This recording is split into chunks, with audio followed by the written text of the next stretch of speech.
number 27, Jalen Henley. And welcome back to Curtis Granderson Stadium on the campus of UIC as we continue day 3 of the Cubs RBI against Cleveland Guardians RBI. And the first pitch of the game is rocketed to left field and down for a base knock. It came off the bat of Jalen Headley, and that's how they get started. Cavan Malayter here with Ryan Sykora as the Guardians come into this contest with a record of 2-0. Cubs come in with a record of 1-0 as we welcome you to the 2022 MLB RBI Central Regional Tournament hosted by Chicago Cubs Charities. And Ryan, this is a Guardians team who's trying to meet with White Sox ace tomorrow. 4-0 pretty much seals their fate to the title game, and also a incredibly high run differential. Guardians also 2-0, and they got 2 big matchups today. Yeah, and they've got to win both to get there. We have to imagine that both teams that make the final on Sunday, as the pickoff attempt is not in time, have to be 4-0. And Guardians starting today 2-0, perfect Friday into Saturday, great start. Now you've got to do more work than the Sox had to do today, though. The Sox only had to go 1 win as the runner goes. Throw down a second is not in time. It came out of the hand of Daniel Tome, the catcher, as the new batter for the Cubs RBI squad is Antoine Harvey Jr. It's Headley, Harvey Jr., and Coy as the top 3 hitters for the team from the north side of the city of Chicago.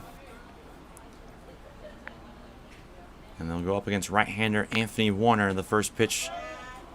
After that stolen base attempt misses down low, and it's 2-1. And again, back to what the Guardians have to do. So Sox started off 2-0. They got a 3rd win yesterday. They came in at a 3-0 in first place. All they had to do was win the early game today, book their place in the championship game on Sunday. The Guardians have to go 2-0, and if I'm not mistaken, they have to win both games on the end of a doubleheader as well, and that's very difficult. You've got to get out to an early lead here, be able to rest yourself, recuperate yourself, and then get back in and win the one right after this. It's going to be a tough slate for the Guardians today. 3-1 to Harvey. Popped up, straight back for Tome. He gives way to the pitcher, Warner, who makes the grab. They say he dropped it on the transfer, so it's out number 1. Down goes Harvey Jr., and we are also naturally assuming that White Sox ace are in the tournament championship tomorrow. I mean, 4-0 with a run differential of plus 33 is going to be tough for any team to stop, which is what they've been able to do. A plus 33 run differential. They were plus 21 coming into the morning game. They put up a 13-1 thumping of Minnesota Twins RBI to win it by 12 runs as Sean Coy fouls the first pitch off. It's a safe assumption. Honestly, if there are 2 teams that go 4-0 outside of White Sox ace and put up a better run differential than 33, then you can pretty much consider the winner of those 2 teams in that championship game on Sunday that's not White Sox ace the champion of the entire country. Because White Sox ace, they might not be the best team in the country, but they're certainly putting on a show here, and I think they're one of the 2 best teams, at least in this Central Regional. As always, the winner of this tournament will book their trip to the RBI World Series in Dodgertown, Florida this August. Warner sets the 0-1. That one's back up the middle and through for a base knock. Rounding third is Headley. The throw will come in from center, and Lewis, it's up the third base line. The Cubs will grab a 1-0 lead. To second goes Coy. He's safe there. Great piece of hitting from Sean Coy. Right back up the middle. Put it back where you came. Even better base running, though, from Jalen Headley, the leadoff hitter. Got on with a single, stole the bag. You know he's got speed. Turns the corner, made a perfect wide turn. Coach at third base didn't even have to wave him through. Headley just knew he was going no matter what. Didn't have to slide in. The throw wasn't as accurate as you would have hoped. Cubs, perfect start.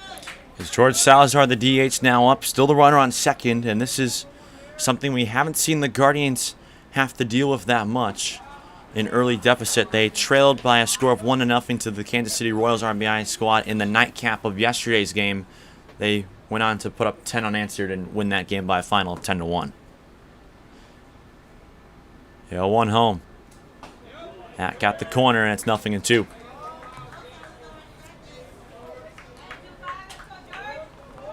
Cubs coming into this one with a record of 1-2. Played in the opener against that White Sox ace team that Ryan and I were just talking about. 0-2 in the dirt. Lost that one by a score of 10-2. Their first game yesterday, they beat the Detroit Tigers by a score of 5-4. But then their second game, they lost to the Indy RBI squad by a final 6-2. So they come into this one for a record of 1-2 and a run differential of -11 as Salazar goes down swinging.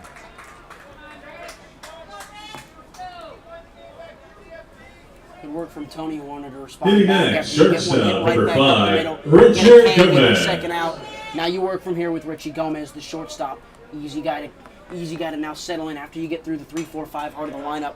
Go in, try and get the 6th guy out, get out of the inning, minimal damage. Gomez fouls it straight back, and that's got to be something key here also, though, for this Guardians squad. They've pitched really well. I mentioned they've only allowed 1 run across their first 2 games played, and that really sets the tone for you as a team, especially in a tournament setting.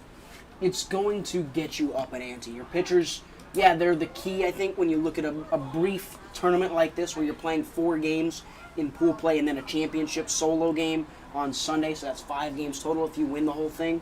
So pitchers are the key in terms of using them in the right moments, but if you've got good batters and you can jump out to big leads early, it's easier. So it's easier and easier and easier than anything ever is. 1 ball, 1 strike now. That off-speed missed away. Warner, after the leadoff single by Headley, got a pop out. The RBI single by Coy. He advanced on a throw to the plate, which is why he stands in second. The 1-1. That one gets the corner for a strike, and it's 1-2.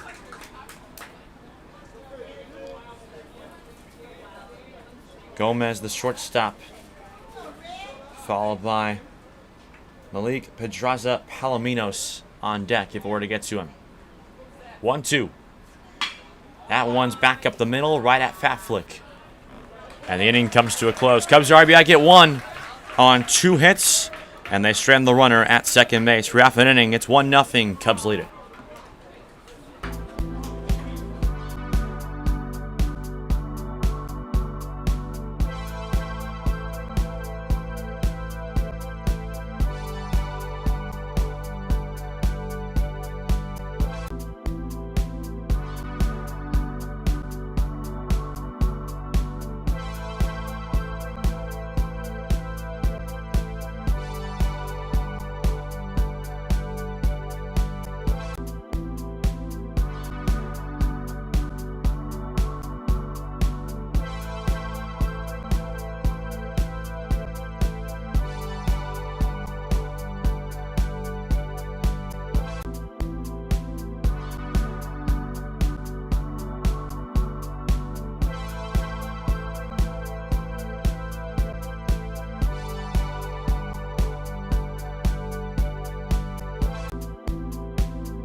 Back inside Curtis Granderson, home half of the first with Cubs leading by a score of 1-0. Cavan, Malayter, Ryan Sykora with you here on the Windy City Sports Network. Let's get you the starting lineup first for the Guardians before we go to the Cubs defense. It's Perrine, Figueroa, and Burke as the top 3. A very similar look to what Corey Douglas trotted out yesterday.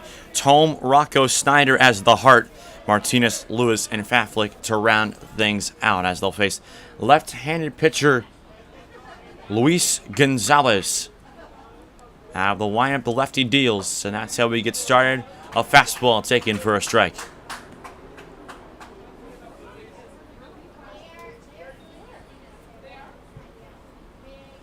Gonzalez working from the third base side of the rubber. Gets that one upstairs on a fastball to make the count 1-1. And Ryan, you talked to Guardians manager Corey Douglas pregame, then he was very emphatic about how they were able to put up 26 runs across their 2 games yesterday because of the quality at bats that they took. He called it a grind. He wanted it to be known that they weren't just pouring it on early like we saw White Sox ace do earlier. No, they were grinding these pitchers almost to a pulp and saying, listen, that 60 to 80 pitch mark, that's where they're getting a majority of their runs. They want to battle in these kinds of at-bats like this. Down 0-1, now it's 2-1. They want to find their ways into at-bats, raise the pitch count, and then kind of, the third, the fourth, maybe even the 5th inning, that's when they want to start to attack Luis Gonzalez and really start to put it on him. He's working out of a 2-1 hole, and Perrine goes up 3-1 and ball 4. So that's a good start there for Cleveland. A base runner here to start things off. And that'll bring up number 12, Figueroa here. Figueroa. He started the first game for Cleveland yesterday on the mound. And through a complete game shutout, granted 5-inning contest, but still, nonetheless, very impressive from the right-hander. And he also has been dangerous at the plate as well. Gonzalez checks, and the runner is back in there safely.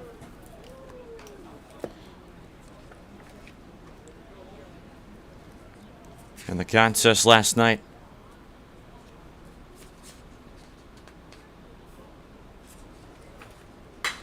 as this ball is grounded off the mitt of the first baseman, Coy, he will glove it and take it to the back himself for the first out of the inning. That's a big first down, at least just to stop that ball for the moment, Ryan. Yeah, that gets through. You're looking at the speed of Perrine. He's definitely around 2 into 3. Jack Burke. See that third base coach wave him around? He's certainly got a chance to take it. That is not a run-saving stop, but it certainly doesn't hurt you at all. Figueroa, by the way, I was talking about that second game he had. He got it 2 for 4 for an RBI single. So, solid night for him at the dish. This was in the dirt now, and this is the new batter, Jack Burke. He's playing first base today for Cleveland. Bats from the right side. With Gonzalez working out of the stretch. Lefty sets and comes home, and it's a ground ball back up the middle past the dive of Gomez into center field. Perrine coming around. The front of the plate is offline, and we are tied. RBI single for Jack Burke, and it's a 1-1 game.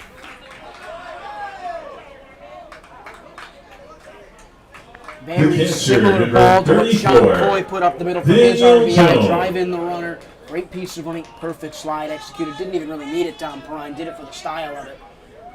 And this is what Guardians RBI do. They put runs on it. I know we just talked about how they want to grind it out. They want to do it that way. But they can still load it on early. It's their 27th run scored in this tournament. First pitch misses upstairs to Daniel Tome, the catcher.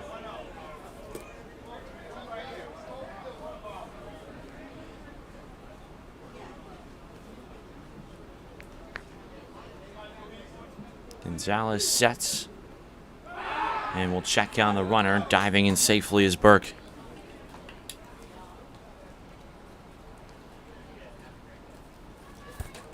Tome, the lefty batter, but froze with his right hand. Gonzalez comes home and misses away. He's got 3 RBIs already on this tournament. Couple of singles as well as a double. Just another part of this dangerous 1-9 Guardian lineup. They got him leaning and they picked him off. Burke goes down for out number 2. That's a big second out there for Luis Gonzalez. And they almost got him the last time. And now if you're Burke, you got to be more careful to that. You can't lean, get too far out in front like he did there. It's just asking for trouble, and he got trouble. Good job by Luis Gonzalez to make sure that he was on his P's and Q's and did a great job of picking him up, getting up the second out of the inning. This is chopped straight back. Tome's still the batter. And now he's got to try to get on base and manufacture a run here with a 2-2 count. Gonzalez ready. Works out of the windup yet again. And this is a chopper right to Coy, but it rolls to the right of the bag, so it's a foul ball. 2-2 again.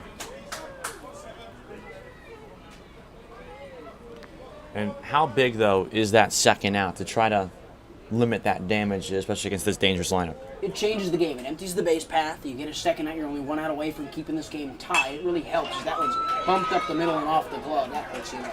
That's going to be ruled a single. That's just a tough play for Gonzalez to make, trying to get out of the way of that one. And so it's a single there for Daniel Tome. It's the second hit of the inning for Cleveland, and there's a runner on with 2 away. Third baseman, number 28, James Rocco. And Nick Lagunas will go check on his pitcher. That's just a tough play right there, Ryan. They're seeing ball, hitting ball, and I know that sounds simple and easy with 2 singles on their last 2 at-bats, both of them up the middle. But when that ball is coming right at you, it's so hard to be able to just kind of time it perfectly to drive it right there in between the gap where the pitcher's getting out of the way. He wants to let his 2 middle infielders make the play. But even that probably slips through the 2 middle infielders, and you've got back-to-back singles. Cleveland are doing a really good job of being patient, driving the bats, getting the pitch they want, and hitting. Ball 1 to James Rocco. Starting at third base today for the Guardians. 1-0. That's ripped, but right at Moncher at third base, who's able to make the grab and retire the side. Awesome job from Cleveland closing out. You hold strong, do a great job. Get the bats back in your hands. Try and get your advantage back. Guardians get 1 run on 2 hits. They strand the runner through 1. It's tied up.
Leading off the Cubs second, left fielder number 13. Welcome back.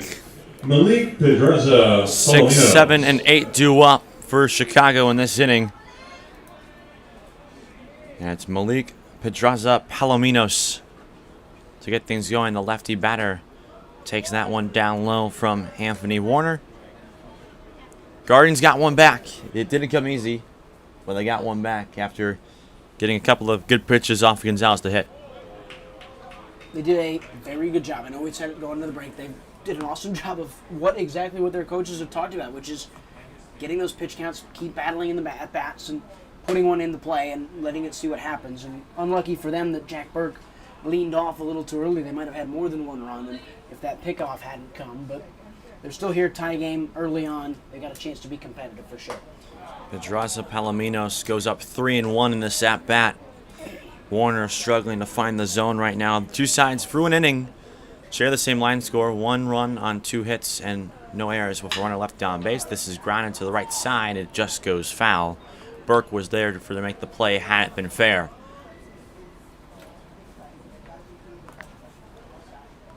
It's Pedraza Palominos followed by Lagunas, Pelican, and Moncher. So it's the bottom 4 Chicago hitters. Warner with the 3-2.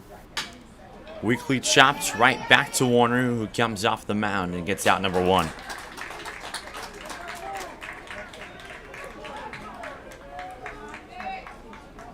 Hitting next, catcher number 9, Nicholas Lagunas. So Nicholas Lagunas, who was the opening night pitcher for the Cubs in this tournament, now comes up to bat. He's catching today, and he You don't see a whole lot of that anymore with the pitcher-catcher dual roles on the same team as he takes ball one inside.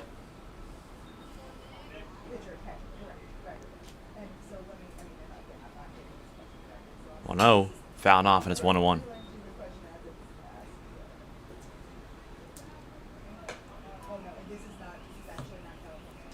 So Lagunas trying to stay alive and get in a base run here. Cubs got the leadoff man aboard in the first inning. Takes that one outside corner for a strike, and it's 1-2. Here was Headley who got singled, stole second base, and scored on the RBI single from Sean Coy. 1-2 from Warner. Gets him swinging. And just like that, there are 2 down here in the second frame. Second K for Anthony Warner. That one was all gas. Right Right there, fielder, upstairs. Get him to swing a little bit outside. Tough spot to go and make it. If Lagunas does make contact on those types of balls, you'll see them find the gaps for sure. Those are dangerous pitches to mess with, but they're pitches that are necessary to throw well if you want to pitch a good game. This is Jack Pelican playing in right tonight. Cuts and misses to even out the count at 1 apiece. That's got to be something that this Guardians coaching staff likes to see, is their pitchers throwing a lot of strikes. They did just that yesterday between both Madrano and Figueroa on the mound, who both went the distance in both those games yesterday. Yes. 2-1 in the dirt, 3-1. That's the idea, though, is that you want pitchers to go the distance, so you're set up for that type of stuff, where it's, okay, one guy's going to go this day, this guy's going to go this day. That way you're saving arms and keeping your pen and really your staff as a whole ready in case you make the championship game on Sunday, which is, well, honestly, exactly what White Sox Ace has done this week, and they are going to be fully prepped and ready for tomorrow's championship game. See if the Guardians or whoever is able to meet the Ace is able to do the same thing. You're exactly right. It's 3-2 now, and something to note is that the White Sox Aces still have a ton of pitching depth and pitchers available for tomorrow's game. They also get a couple of guys back for tomorrow's game as well. They are fairly stacked in that department, and it's going to be tough for any team to overcome that. Outside corner taken for a called third strike. Working quickly and effectively that inning was Warner. He picks up 2 strikeouts in the inning.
Leading off the Guardians' second inning. Bottom of the second inning. 61. And it's the powerful Matthew Snyder to lead things off. Snyder yesterday hit a 2-run homer that really put the game in the Guardians' favor against the Royals, and you got all the Guardian fans who made the trip from Cleveland, Ohio excited and jumping. Gonzalez comes home and gets a strike. DH only, Snyder, and for good reason. Obviously, the home run yesterday, I wasn't here to see it. Saw it afterwards. Bomb. I mean, the guy just hits for power, really makes good contact on the ball often, too. It's just when he connects, it's over the fence, and it's 20 feet over the fence at that. 1-1 now. That pitch gets taken for a strike. Fastball outside corner. And it's very fitting that an American League team, granted, even though it's high school level, has a strong DH in this tournament. Are you trying to wind me up about how the DH is also for the NL because it should be for the NL? I know you hate it. It's okay. The DH I is an wasn't NL actually thing, going now, there. I wasn't actually going there. The DH is an NL thing too. You don't have to American League, NL, National League this, Cavan. But You just don't. my point, though, to you is that as Snyder cuts and misses to make it 2-2, my point, though, is that the American League's always had a history, though, It's the of traditional strong DH. designated hitter. Well, not just designated hitters, but strong, powerful designated hitters. But the powerful DH cuts and misses there. The ball was squeezed by Lagunas, so no need to throw it down to first. That's out number 1. Of course, the American League has a strong tradition of strong, Second powerful baseman, designated number hitters 1. because the National League has never had a Andres designated hitter, Martinez. so they can't have that tradition. Look at it now, though. Now they do. So we'll see how that develops over the next 5, 10, 30 years of the National League having a DH. That's in for a strike to Andres Martinez. Well, you guys think about it. I mean, I guess the best example, though, is the guy who's going in the Hall of Fame this weekend, David Ortiz. He's pretty good. Yeah. He was a solid hitter over his career. 0-2 now. He was pretty good. What did he hit? Like a couple home runs in that one series? Yeah. Against the Yankees. I was thinking about like that one other series. 0-2, taken for called third strike. That was the outside corner fastball. And it's back-to-back strikeouts to start the second for Gonzalez. And by that other series, I mean like every other series. Yeah. Like all 29 teams, I think, have been bombed on. Center multiple fielder times number Yeah. 7. By Pompey. Even the Twins. Zion Lewis. Twins messed that one up. They have a team represented here. Granted, they don't really make the front office decisions as that ball's fouled off. You're telling me that the Twins RBI team is not a direct overseer of Rocco Baldelli? Yes. Well, You learn something new every day, don't you, Ryan? I need to stop shaking hands with the wrong people and start finding the right people. Well, you met the older brother of Dave Winfield today. Yeah, Steve, he's a nice guy. Great guy, great coach, and he does it for the right reasons as well. As do all the RBI coaches. They really do, yeah. 0-2 now to Zion Lewis, the center fielder. But he's been so emphatic about giving players opportunities and really making sure they have the opportunity to play baseball because he said based off Minnesota and Legion baseball in the state of Minnesota that if it wasn't for an RBI program, a lot of these kids that came with this Minnesota Twins team would not be here, would not be playing baseball, actually. Yeah, and I think they talked about how American Legion in Minnesota is the more popular of the two and how most of those kids that don't play for American Legion, they don't have other options other than RBI. And if RBI were to go away, then they would be done. And that's the beauty of this. Most of these kids here for both the Cubs and the Indians, as there's a swing and a miss for strike 3, goes. Most of these kids here, they don't have the ability to go and play if RBI doesn't exist. And it's just a beautiful, beautiful thing. It is, and that was a beautiful inning of work there by Gonzalez. He strikes out the side. We're going to the third.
can vouch for Potbelly. Welcome back. Top of the third inning. As Cubs RBI and Cleveland RBI all knotted up at 1 apiece. The 0-1. Swing and a miss. This is the third baseman, Vince Moncher. He's quickly behind an 0-2 hole. Warner working quickly. Hesitation in the delivery and kicks. Misses with a fastball.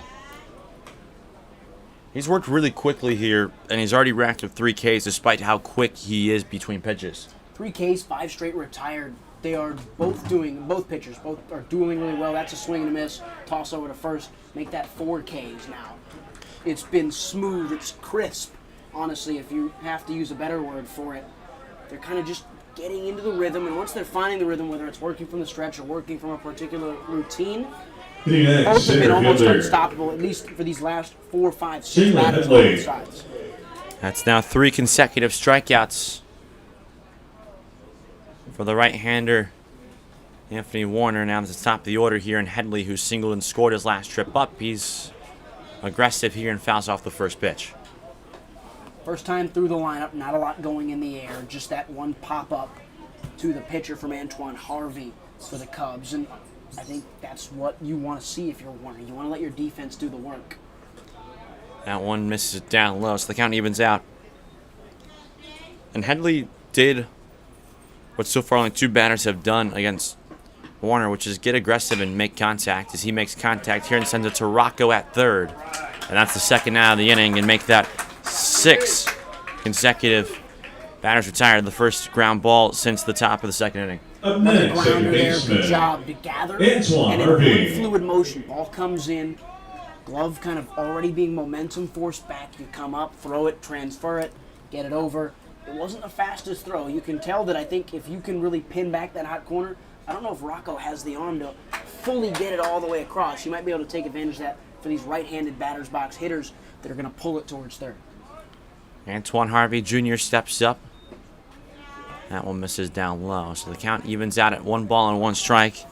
Popped out to the pitcher, his only trip to the plate.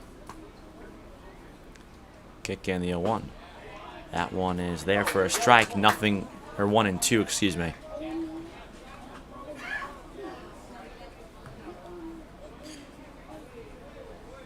Warner working quickly, and it's a ground ball, charging his fat flick. He completes the inning, and that'll end it. Make that 8 straight retired. And we're still tied at 1. Back in a moment. This is the 2022 MLB RBI Central Regional Tournament on the Windy City Sports Network.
Nine and top due up for Cleveland in the home half of the third inning. Cavan, Malayter, Ryan, Sykora with you. It'll be Jack Faflick to lead it off, followed by the top of the starting order. So it's Perrine and Figueroa to follow. Luis Gonzalez so far has been matching Anthony Warner since the last 2 frames, both of them trading scoreless Leading outings so off, the far Guardians since third that inning, first inning. shortstop They've been for dueling back 33. and forth. We talked about it. You just said 8K. Jack Straight Cavan. retired now for Warner. You just said 4. Straight retired here by Gonzalez. Let's see if they can continue to battle with scoreless innings on each frame. Bunt Faflick shown. squares to bunt. It's up the first base line. Coy dives for it, but also diving for the bag was Faflick. That's a leadoff bunt single for the shortstop. And that's your 9-hitter. That's the perfect start when you have 9-1-2. You want to get your fast 9-hitter out onto the base path. He shows both play small ball. Now you've got P. Ryan, who's already flashed the speed and scored today. He follows that up. Then Figueroa. Hopefully they can get it to the powerful lineup of Jack Burke and Jimmy Rocco after that. Perrine walked and scored his only time up. Left-handed batter, a large portion of the infield open with Coy covering the man at first. That one gets the inside corner for a strike.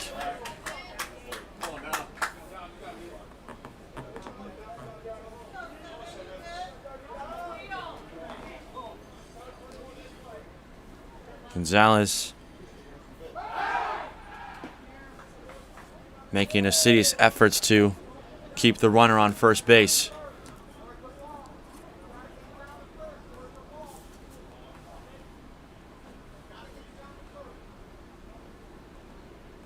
Comes sets in the 0-1. This is flared into left. It'll drop in front of Pedraza Palominos. And the first 2 batters have reached. So after Gonzalez came into this inning retiring his last 4, he gives off back-to-back singles, and here come the Guardians. I don't know if Pedraza Palominos fully saw that ball the whole way. Right fielder. Standing, waiting for it to hop. He had it off the Figueroa. hop. I think he had enough time to get there and sit for a second, maybe at least a half second, and made a play on the ball. He didn't want to risk it, clearly. I would have taken that chance. Figueroa now up, grounded out to the first, his only trip. And the first baseman, Coy, is playing well in on the quote-unquote grassier all-turf facility here at Curtis Granderson Stadium. So Coy would be about 5 or 6 steps in on the grass. This were a real surface. Playing for the bunt potentially. 1-0, he squares, it's a strike. And now we've already seen a bunt shown, and it worked. Do you think a second one could work here, Ryan? I think he's got a chance. I don't know if Figueroa has the speed necessarily to leg it out at first, but to advance the runners with no outs, why would you not try and show it? Get yourself in there. Again, playing small ball in a game that's got 2 pitchers that are dueling against each other right now is normally the solution. This is chopped weakly to third. Moncher's only play is to first, and he got him there. So it's a swinging bunt essentially as both runners advance, and that's the first out of the frame. Holds the same purpose. Moncher with a great play to make sure that Figueroa couldn't get in there safely. Picked it up. Transfer was good once First again. baseman, Slide it on over. Jack Burke. But Cleveland are in business right now with Burke, who's already got a single today, was obviously picked off. He's already driven in 1. Got a chance to do it here with both runners. You scoring just spots. mentioned RBI single that scored Perrine, who stands on second base. That's hit hard off the wickets of Moncher. Now both runners don't know where to go. Moncher comes to the plate for Lagunas, who chased down the runner. It's back to Moncher. Out of the baseline there is Faflick to third safely. Or excuse me, no, that's Perrine back at second. Corey Douglas, the manager, essentially standing on third base, threw me off there, but either way, it's a second out, and it becomes a base-running blunder there for Cleveland. And Corey Douglas, to put it nicely, is standing on third base, giving a teaching lesson. He is just a little unpleased with his runner there because they forced themselves into that pickle with the runner already almost there. He thought when that ball got through the glove of Moncher, he was going to be able to get to third. That guy was going to go home, and then when he was already at third, they turned back around, and then there was a whole jam. He had to go, and of course, you lose a run, lose an out in the process as well. It's a 5-2-5 putout on an essential fielder's choice. Swinging and missing there. Lagunas stumbles as he tried to throw out the runner at third in Perrine. Both of them advance on the pitch in the dirt. So fielder's choice for Burke, so he's now 1 for 2 on the day. Perrine standing up at third base for Daniel Tome, who already singled in this contest. Messy inning for Chicago so far, but if you can get out of it still locked at 1-1, you'll be happy. 0-2. Oh, that was coming right for us had there not been a net. Honestly, We just almost give got me it. a glove, get rid of the net. I got that. Just get rid of the nets, even though they're perfectly safe, and I understand why they're there. I mean that sarcastically. I would have caught that ball if there was no net. That's the first time I've seen you actively ready for a foul ball. A couple times. I think that's harsh. 0-2 fouled off again, so Gonzalez strike away. Ryan reached for that I one. was ready for that one too. Yeah. That one not really close to us on the other side of the nearest light post to us. Still 0-2, 2 out, 2 on. Gonzalez out of the lineup. Back up the middle. It bounces off the mid of Gonzalez. He collects himself and fires a strike to end the frame. Through 3 innings, we're knotted up. Gonzalez able to work out of the jam. It's 1-1 through 3.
Leading off the Cubs score.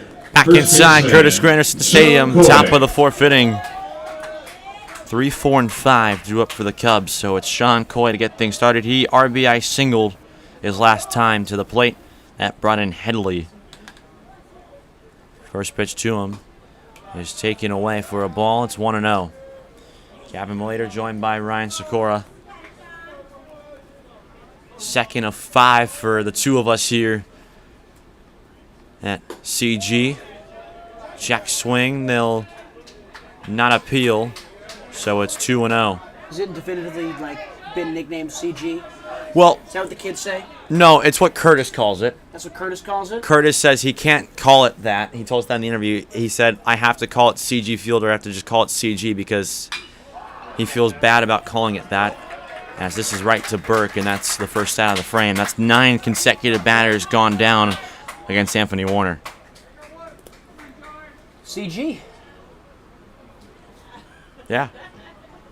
Hitting next, I mean, the man's name is on the stadium, so we should probably listen to his request, right? I mean, he didn't tell us to call it that. That's just what he says. He calls it that.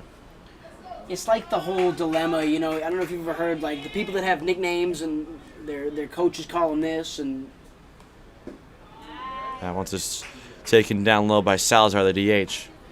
their coaches will call them by their real name, but they want to be called by their nickname, and the coaches always come back with, I'm going to call you what your mother wants me to call you, and your mother named you this. It's like, well, I'm going to call it Curtis Granderson Field, because that's what UIC, in this case, Curtis Granderson's mother, in this hypothetical, calls the field. I don't know, Curtis Granderson can give it a nickname for all I care.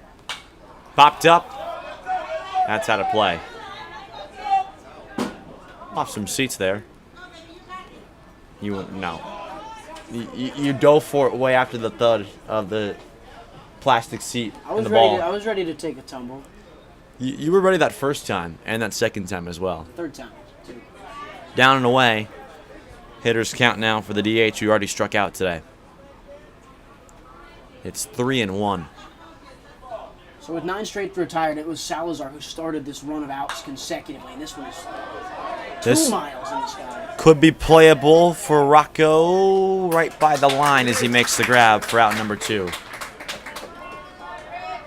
He probably swung a ball 4 though.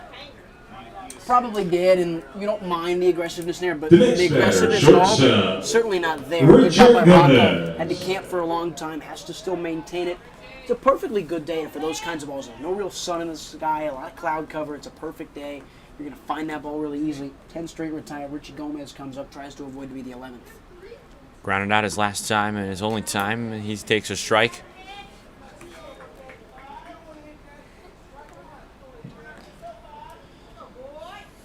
Cubs looking to get back in the win column after falling to 1-2 on the tournament. That one in the dirt, 1-1. Last matchup was yesterday afternoon against the team from Indianapolis. They fell by a score of 6-2. Their lone win came yesterday morning against Detroit Tigers RBI. 5-4 win as Gomez sends this one to the seats on the right side.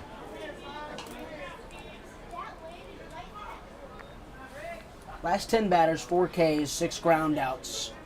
And a lot of those Ks were high pitch counts. I think the Cubs are doing a really good job. They're just not finding the holes. It's almost like making contact. Oh, there's a guy in dark navy there, ready to grab the ball, pick it up, throw it to first base. That's been their biggest issue. They're doing a good job at the plate, just not able to find the gaps in the left side of the infield, the right side of the infield, even in the outfield areas. They haven't been able to do that. All evened out with 2 away. Popped up, and that's going to go into the seats again. And Gomez here, this is what I think the Cubs need to do. They need an at-bat like this. They need a battle. They need a battle that climbs them up right here, 4, 5, 6, 7 pitches into the at-bat and get Warner to really work for something. There's another foul ball. This is down the right field line. It's off the top of the berm. Berm on both sides of the field beyond the base paths. They're out of baseballs.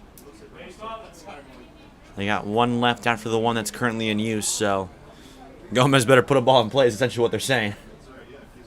Or strikeout. 2-2. Popped up. Playable for Martinez on the right side. Make it 11.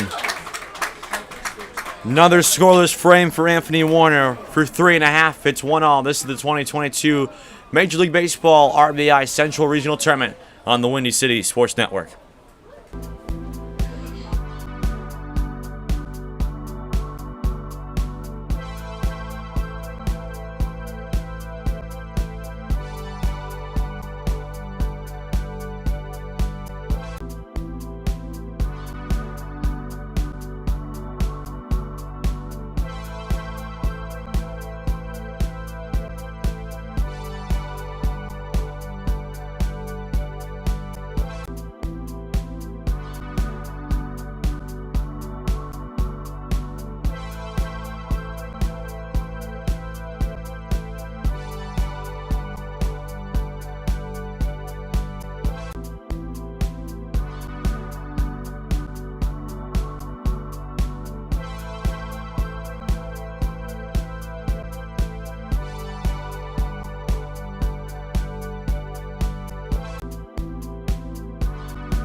Welcome back, Cavan, Malayter, Ryan, Sykora, and we have reached our second lightning delay of the contest. 1-1 game here before we enter the bottom of the fourth inning. So it'll be at least 30 minutes before this contest will resume between the Cubs and the Guardians. 1-1 tie here thus far. So, Ryan, we're through 3.5 now, and yet we'll have another 30-minute break. What have you seen from both sides right now? What do you like from each of them? I've seen great pitching. Luis Gonzalez was on a roll for a long time, had a rough third, was going to come back. I wanted to see how he responded. The lightning delay sucks, not because they've got to leave. And I know we talked about the lightning delay in the last game and how it was going to affect Brandon Brooks on the mound. But that game wasn't close. And Brandon Brooks was doing well, but that game didn't matter in terms of the Sox were going to walk away with the fourth win of the tournament no matter what, lightning delay or not. This game matters because Anthony Warner is pitching lights out right now. And to see this lightning delay come in now sucks because you don't know if Warner's going to come back on the other side of it. I don't think he should. I think that long delay, no matter how well he's pitching, probably means that Cleveland will have to go to another arm. And you just worry for Cleveland in a 1-1 game, something that's tight. The Cubs have made good contact on their pitches. They're just not finding holes. And Warner has been a part of that reason. And now you have to wonder, okay, what happens on the other side of this? It's a fair point, especially with Warner, who's retired his last 11 batters. The last Cub batter to reach base came all the way back in the top of the first inning.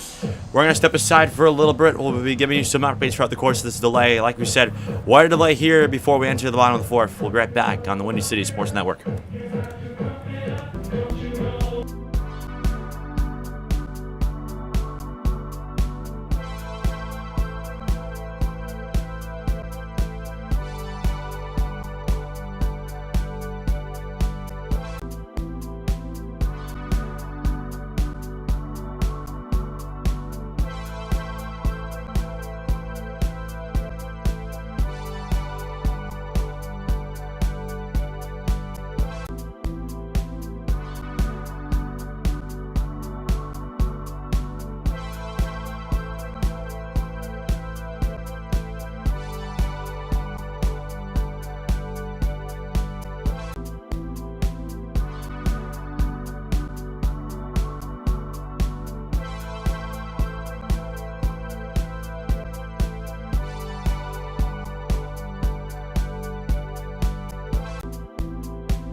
James Rocco. We're back after the weather delay. Cavan, Malayter, Ryan Sykora with you as we enter the bottom of the fourth. Sean Coy moves from first to the mound. He replaces Luis Gonzalez, who now goes and will play first base. Gonzalez's day looks like this: 3 innings, 1 earned run, 4 hits, 3 strikeouts, and the 1 walk. It's a no decision no matter the results of this contest. First pitch misses away, and that's how the resumption gets underway. And Rocco leads things off. He lined out to third, his only trip. That one gets the corner for a strike. It's 1-1 now. Cubs opting to pull Gonzalez after the long delay. He had sat out longer than his counterpart, Anthony Warner, had, considering we had ended on the top of the third. Warner had just pitched, and then they went to break. So that makes sense, at least from a Cubs perspective. We'll see what Sean Coy comes and does into this game. Same angle, left-handed pitcher, a little bit taller than Gonzalez, a little bit wider. See how that different angle changes things just a little bit for the Indians. It's Rocco, Snyder, and Martinez. 6, 7, 8. Breaking ball bends and misses, so it's 2-1 now. Snyder and Martinez, who are both due up, struck out to Gonzalez. As I mentioned, Gonzalez now moves over to first base on the swap. 2-1. Swing and a miss. Strike 2. Good battle back from Coy right here. Goes down 2-0. Gets 2 good pitches thrown in there for swings and misses back to back. Left-hander works from the third base side of the rubber, kicks and fires. A weakly hit ground ball to second. That's Harvey Jr. And that's the first out of the second quote-unquote half of this game. It's a 4-3 putout. And the way that Coy is delivering, it's a little bit slower, a little less fluid than Gonzalez's was. Designated hitter. So that little almost delay that he Matthew has. Snyder. It's not a full hitch in his giddy-up, if you will, but it's kind of a little just slower angle that he comes in with, slower motion that he comes in with, so that will change a lot in terms of the timing. It's Matthew Snyder, the DH, now up. First pitch taken for a strike. No balls in a strike now.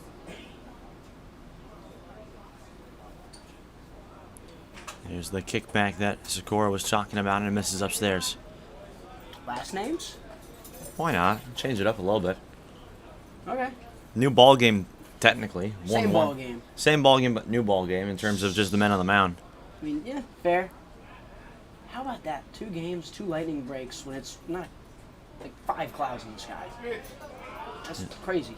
Yeah, I don't think I've ever seen that before. As it's 1-2 now on Snyder. And I joked during that weather delay, I said, look, we're on pace for 1 delay for the 5 games we got today as Snyder stays alive. That one would have gone if we were in our other position like we were the first 2 days of this tournament. We would have caught that ball.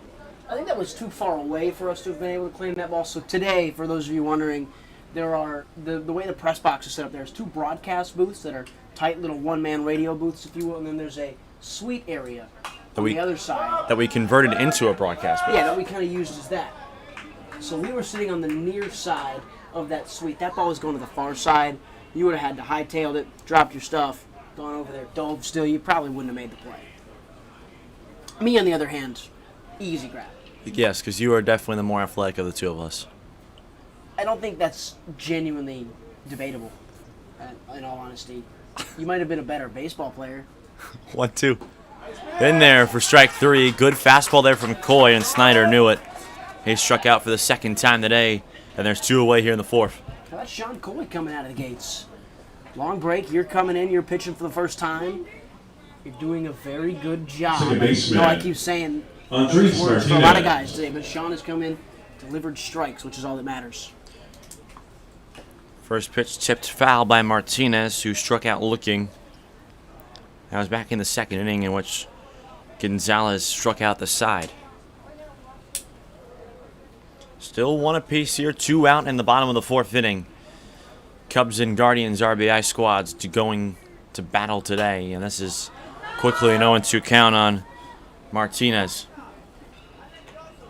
I think the next 2 guys in the lineup, Martinez, who's here now, and then Zion Lewis, who's in the on-deck circle, very clearly in the lineup for their glove. Martinez sits there at second base. He's made a couple of good plays. Lewis hasn't really gotten a chance to flash what he can do out in center field, but I'm sure, having seen and watched a couple of games with them so far, covers a lot of ground out there, is a very, very good plus glove. So these two guys, very much guys that you're hoping they can get on base, and then you can turn it around to the top of your lineup. That one just misses. Coy having a battle here. Probably did not expect to come into this ballgame this early, especially with the way Luis Gonzalez was cruising. Kick and the pitch. Swing and a miss. Strike 3. Coy comes in and racks up 2 Ks in the frame, and Cleveland goes down in order. We're through 4. It's still 1 apiece between the Cubs and the Guardians here on the Windy City Sports Network.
Leading out, We've hit the top of the 5th here between the Cubs and the Guardians. Palominos. It's Malik Pedraza Palominos, and he swings away and sends that one on a dive by Burke. A hard hit ball, but an even better play at first for the first out of the frame.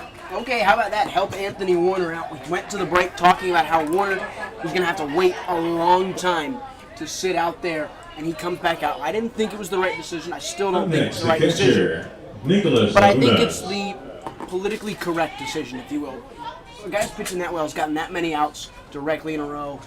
You got to keep him out there. You got to keep him going, and that's how you help him out, by making an early play like that and allowing him to get back into the swing of things. Lagunas takes a strike. That one catches the corner. So quickly, 0-2 now. Big kick out of Warner, the pitch. Foul ball. And if there's any concern about him, at least just through the first couple of batters, because that's where it would probably be the most shaky. He's avoided those concerns right now.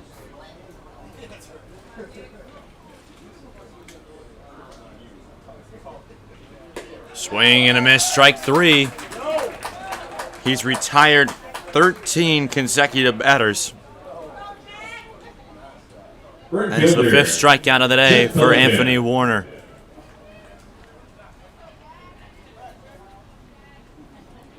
So now Jack Pelican steps up, takes that one down low. Pelican struck out looking to end the second. 1-0. Taken outside corner for a strike. Fastball there. 1 ball, 1 strike.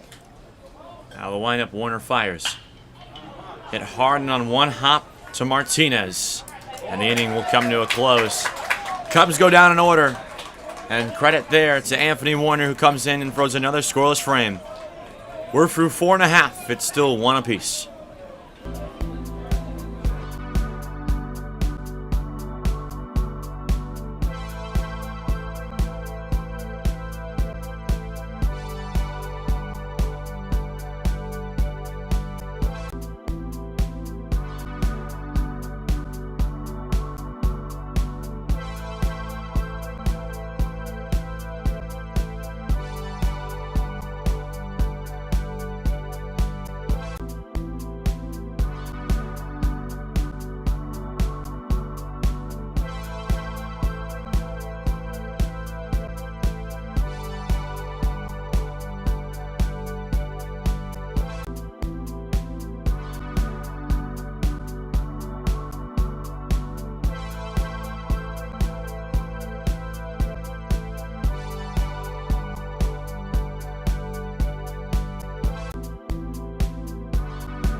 Bottom 5 as Zion Lewis will get things going.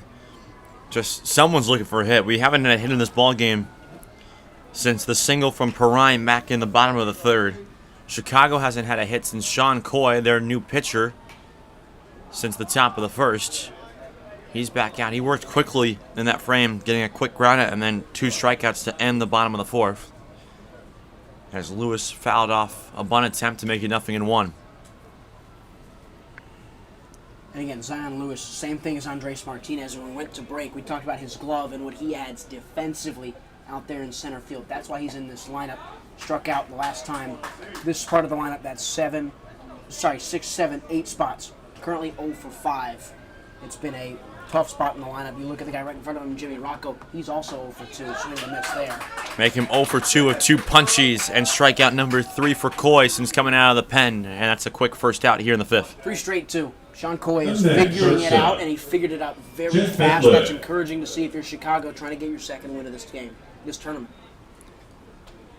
Faflick singled his last time up. Cleveland so far, 1 run on 4 hits. Cubs 1 on 2. No errors thus far. This is grounded fair inside the bag to left. Faflick running first hard. He will throw the brakes on there. It's a long single for Jack Faflick, and he ends the hitless drought for both sides. He's our first guy that's 2 for 2. 2 times through the lineup for both Cleveland and Chicago. Although not quite yet, but Vincent Moncher is only 0 for 1, so he can't be 2 for 2.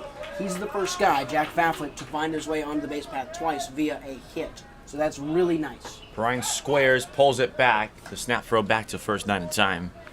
Perrine's reached base safely twice, but only being 1 for 1 on the day. Walked and scored in the 1st, singled, but was stranded at 3rd in the 3rd. Burke has also reached twice after he singled in the 1st.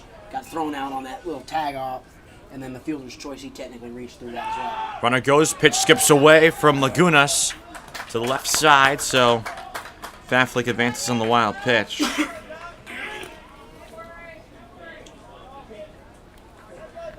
So 2 balls, no strikes, still 1 away here in the bottom of the 5th inning.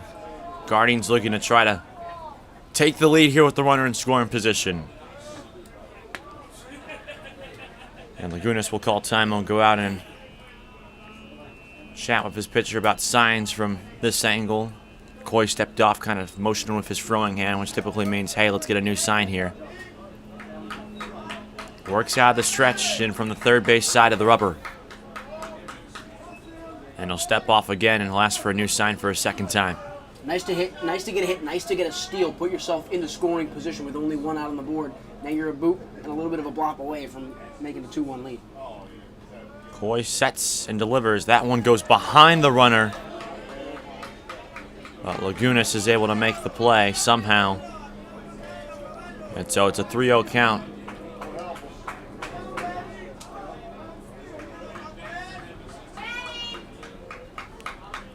.3-0, 1 away. Coy at the belt, deals. Fastball there for a strike. Got the free pitch to work for him. I like Sean Coy. He doesn't hold it like Craig Kimbrell, but watch when he sets. He kind of will lean in and he'll wave the arm and he'll kind of hold it out a little bit, but he just drops it in a different type of angle to Kimbrell. I loved Craig Kimbrell. Coy will step off. Really? Braves. I mean, yeah, growing up a Braves fan, I'd assume you would. I remember he came on, first Braves game I ever went to, he came out of the pen, close out a game, and everything's blaring. Everyone's like, oh, this guy's really good.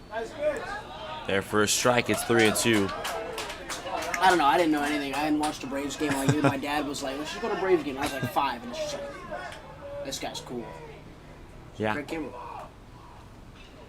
Kimbrell's played for a multitude of teams. Braves, Padres, Red Sox, Cubs, White Sox, Dodgers now. 3-2. Grounded hard to the right side. It gets through. Here comes Faflick around 3rd. The front of the plate is up the line, but he'll hold there. It'll be a single and an advancement on the throw. So very similar situation here as the bottom of the 3rd for Cleveland with 2 on and no one out. or 1 out. Now batting, right fielder, Juan Figueroa. Figueroa with 2 men on has a chance to try to give Cleveland the lead here in the bottom of the 5th. And going back to that conversation about Kimbrel, Kimbrel made his Cubs debut in June of 2019 against the Atlanta Braves. I was at his first game as a Chicago Cub in which he recorded a save against your Atlanta Braves. At once grounded off the mid of Coy. He will go to first out there. Having to go back to the bags is both Faflick and Perrine. Great play there by Coy, Ryan. Well done. Well done. We applaud you, Sean Coy. Pick it up. You dropped it a little bit of a bobble. You still made sure to check. Still knew in your head the mental clock you had set for yourself that you had time to throw. You made sure that the runner at third wasn't going. Threw it over, got your second out. Now everything is fair game. 2 away now for Jack Burke. First offering. Popped up. In the air to right. Pelican calls off. Harvey Jr. makes the grab. And Coy works out of the pair of 1-out singles. We are through 5. It's still 1 apiece. This is the 2022 Major League Baseball RBI Central Regional Tournament on the Windy City Sports Network.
Vince Moncher to lead things off here in the top of the 6th inning. Cavan, Malayter, and Ryan Sykora with you. He struck out swinging his only trip to the plate. And once again, Anthony Warner is back on the bump. He comes into this inning 5 frames of 1-run baseball and only 64 pitches. That was pitch number 65, and it's up and away for a ball.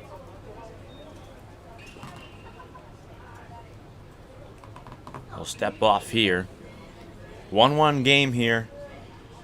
Day 3 of the Central Regional Tournament here for Major League Baseball's RBI program. We're here at Curtis Granderson Field on the campus of the University of Illinois at Chicago. The 2-0 pitch. Strike called. Guardians RBI program enters this contest with a 2-0 record this weekend. Cubs at 1-2. The 2-1. Outside corner for a strike, and it's 2-2 now.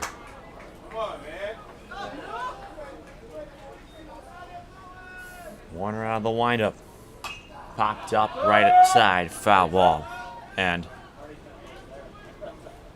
we are presuming that White Sox ace has clinched their spot in tomorrow afternoon's title game.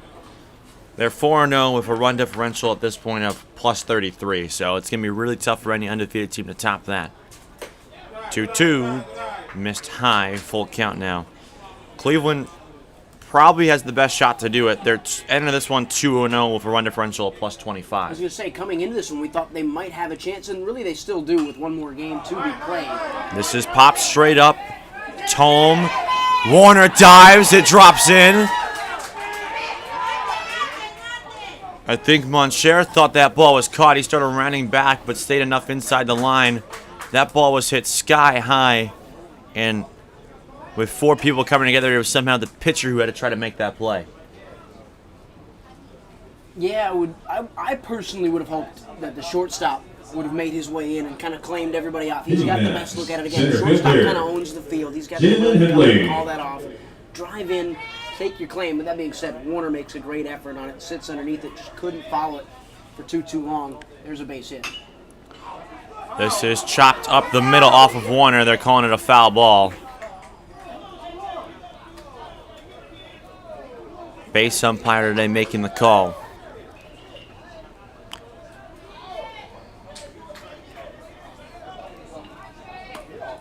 Curious to see how they score that, whether that is an error or a base hit. No error up there on the scoreboard, but we've seen a couple discrepancies already today between the scoreboard and the official game changer. Yeah, there's still some deliberation going on in the room next to us. That's where the PA announcer sits, as well as the official scorer, as manager Corey Douglas from Cleveland goes up to talk to the umpiring crew.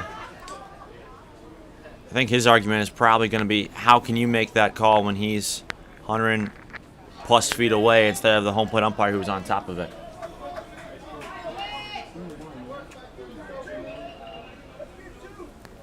And we have official confirmation they ruled it an E1. So this is Headley here with no one out and 1 strike on him. He bloops that to left center. That's down and in the gap. Going first to third is Moncher. He stands up there. Double for Headley. 2 on and no one out for the Cubs. Guess the E1 didn't matter. There's the first hit in a long time for Chicago. Officially drive one in so close. A great piece of hitting from The next Headley. batter, His second second of the game. baseman, You're driving him Antoine in. Harvey. A real good chance with no outs. Both runners in scoring positions. It's Antoine Harvey Jr. now the batter. Runners on second and third, no one out. This is probably the best opportunity the Cubs have had to not only take the lead but potentially get insurance. It's the first time all game long that they've had multiple men on base at the same time. And looking past Harvey, though, as well, you got Sean Coy behind him, who's probably been the best batter over the first 2 appearances for the Cubs starting. He had that single that drove in Headley in the first, had a really productive G3 that looked like it might have snuck through in the third. He's been really potent. He's in the on-deck circle at the moment. A strike is taken there by Harvey, so it's 0-1. Warner works out of the windup here with 2 men on and takes that ball upstairs. 1-1 count now.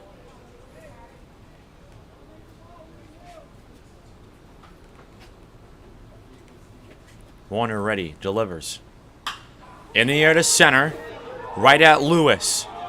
He makes the grab as Moncher tags. The throw to the plate is up the line, and the Cubs grab a 2-1 lead.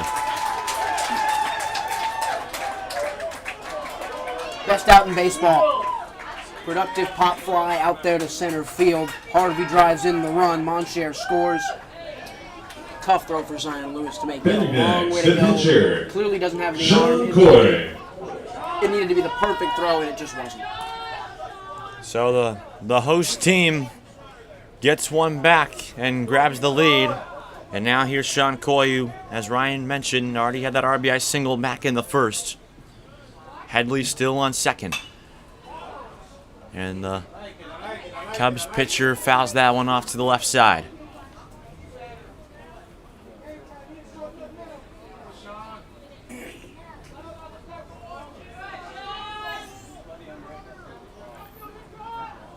Righty sets, third base side of the rubber. Check swing, yes he did, and it's 0-2. And for those of you tuning in to Cubs RBI and Guardians RBI baseball, if you're looking for the softball game between the 2 sides, that'll be over on Windy City Sports Network 2. So you may be deceived by our title that says Cubs and Guardians, as Coy takes that one down away to make it 1-2. So that game's just getting started. That's on the campus of DePaul University over in Lincoln Park on the city's north side. We're here just outside downtown on the campus of UIC for 18U baseball. Cavan, Malayter, and Ryan Sykora with you. 1-2 to Sean Coy is there for a called third strike.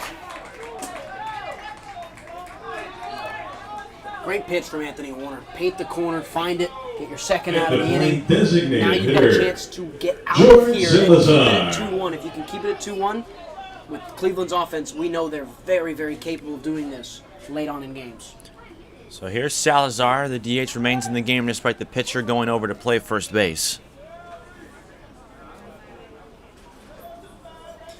And there's 2 outs, and the runner still stands in second. Martinez shading right towards that bag.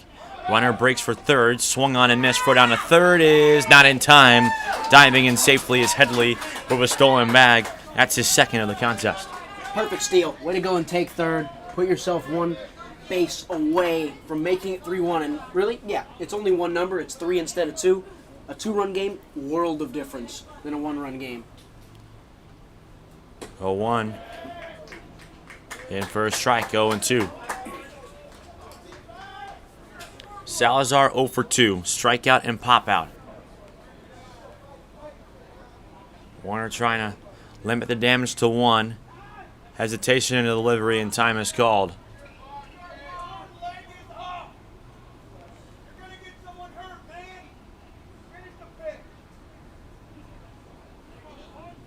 Guardians coaching staff not happy with our home plate umpire. The 0-2. Upstairs for a ball.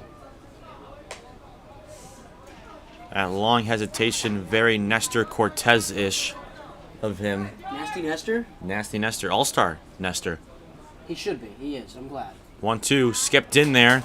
Tome had trouble finding it, but didn't go very far, so Headley remains on third. That's big time for the same reasons we just talked about, the world difference between a 1-run game and a 2-run game. Tome keeping in front of him is big. Look how deep Salazar is in his batter's box right now. He's really looking to get one late. Full count now as that fastball away misses.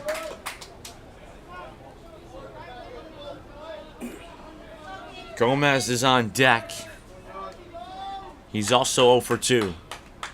3 balls, 2 strikes, 2 outs to Salazar. That one skips away. Headley was hesitant, so he decided not to go, as it's a base on balls for Salazar. Interesting decision there made by Headley at third, Ryan.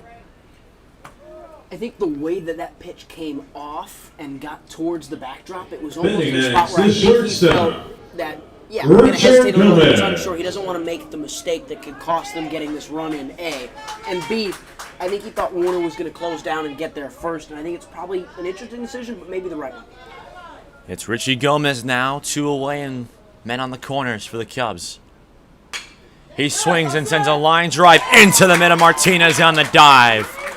Martinez robs Gomez of a hit and also keeps this as a 1-run game.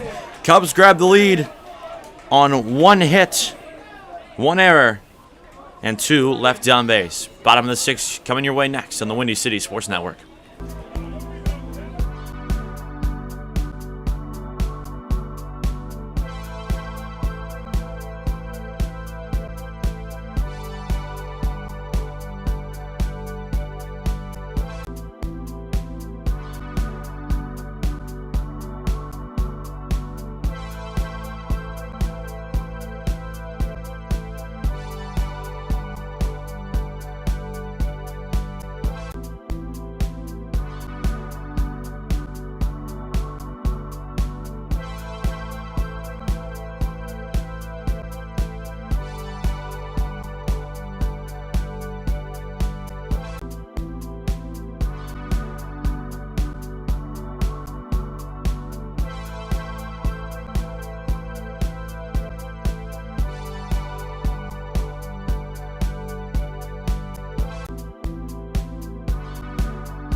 Leading off the Guardians' 6th inning, the catcher, Daniel Tome. It's Tome to lead things off. 4, 5, and 6 due up. for the Guardians, who now trail by a run. Cavan, Malayter, Ryan Sykora with you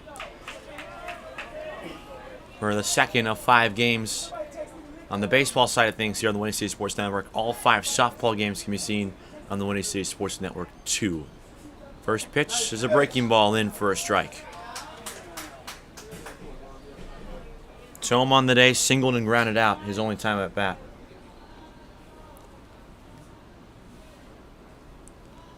Kick and the pitch grounded hard, but fouled to the right side.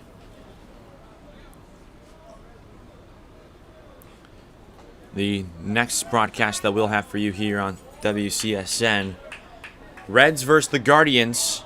So we got the battle for Ohio for you.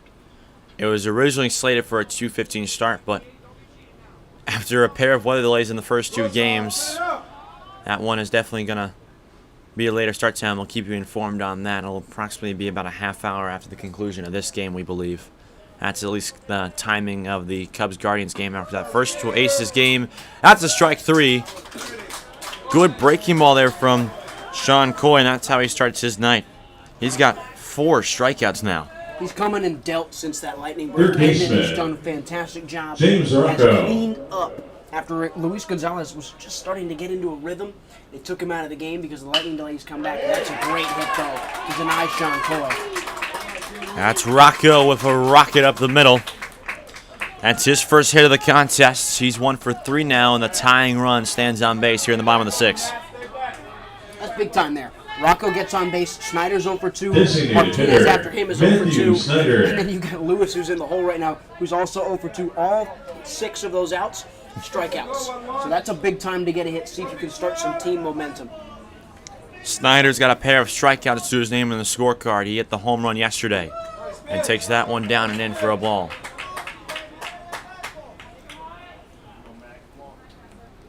And you hit on it right there. You know he's got the power.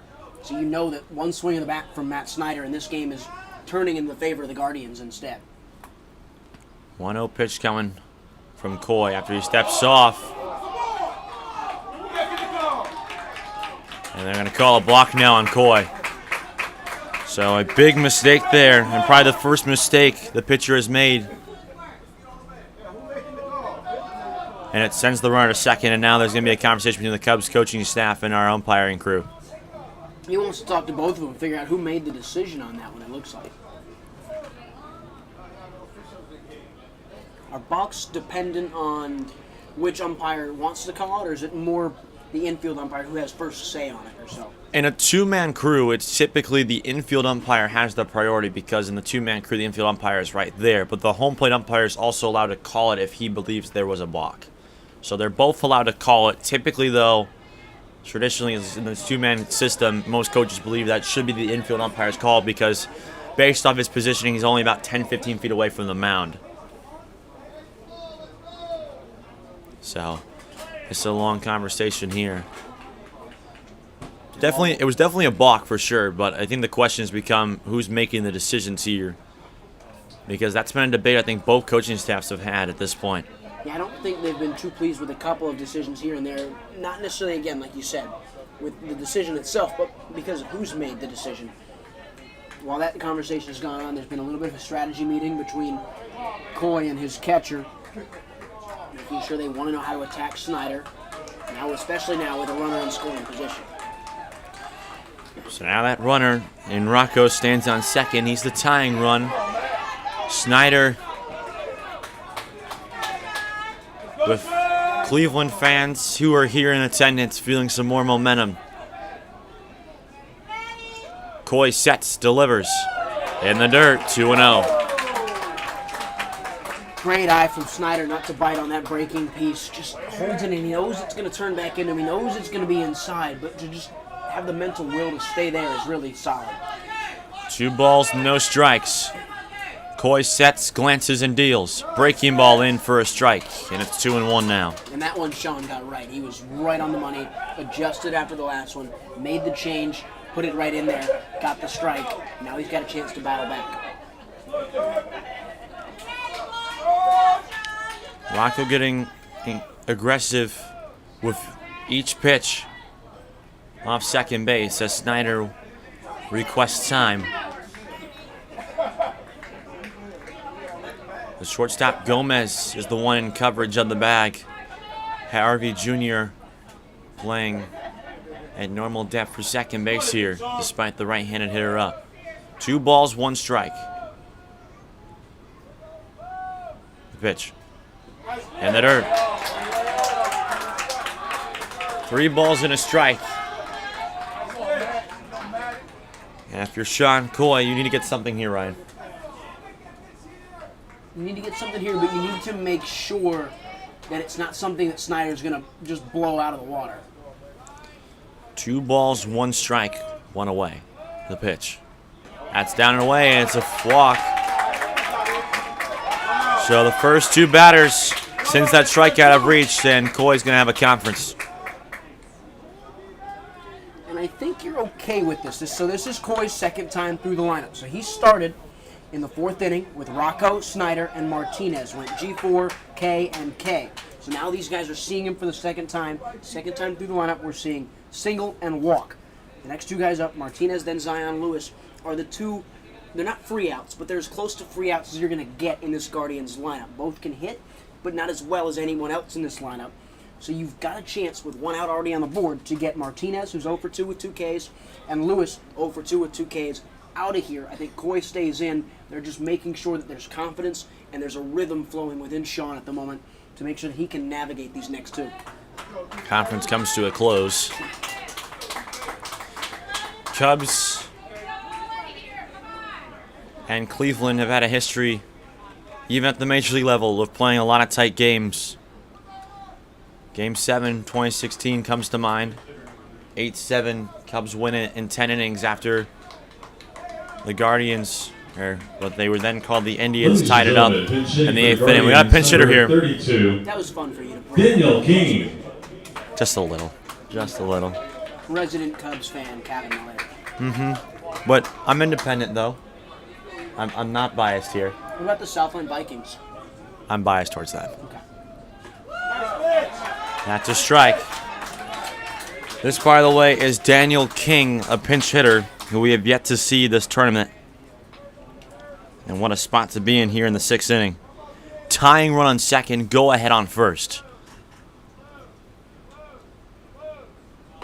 Upstairs on a fastball, it evens out the count. They went down low, then wanted to go up high, see if King would chase that when he didn't. Really good stuff from the batter. Good plan from the Cubs. So Martinez's day is done after striking out twice. 1-1. That one just missed. 2-1 now. Really enjoying the patience from King right now. He's settled in, pinch hitter. You don't need to go all hero mode. Just get on base, let the next guy do the job. That one's in the dirt. It's 3-1 now. And Coy is starting to lose it quickly. Yeah, now might be the decision where if this guy's walked, you bring in the next guy after Sean Coy. We don't know if someone's been warming up or not. There was no one in the Cubs bullpen throwing at the time, but several guys have been getting in and out of the dugout. 3-1 pitch is popped foul. He jammed King, and now he works the count full, and we're out of baseballs yet again. Perfect pitch from Coy, making sure that he knows that he's got to put something in the strike zone. He's got to get something that King is going to want to have to chase, and he did chase it. He had to make a defensive swing, gets his count full. Huge spot, strikeout here changes the whole dynamic of this inning. 3-2 with 1 away. The double play is in effect here in multiple spots. Pitch is upstairs, and it's a walk for the pinch hitter King. Bases are loaded for Cleveland with only 1 away.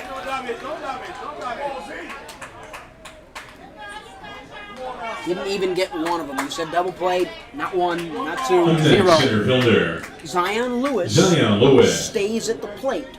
He has yet to make contact with a baseball that has been put into fair play. 0 for 2, 2 Ks. Anything on the ground, got to be a double play. Get out of the inning if you're Chicago. Zion Lewis also has a pair of strikeouts to his name. The corners come in, double play up the middle as the first pitch is blocked by Lagunas. If it's a small trickler, you go home. Of course, everybody knows that, but it's easier said than done when you think, I've got a guy at first, it's a free out. You got to go home and get the lead runner.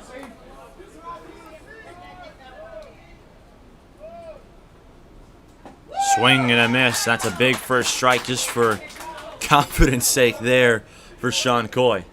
Lewis takes big cuts. I'll give him credit for that. He swings hard. He probably swings a little too hard.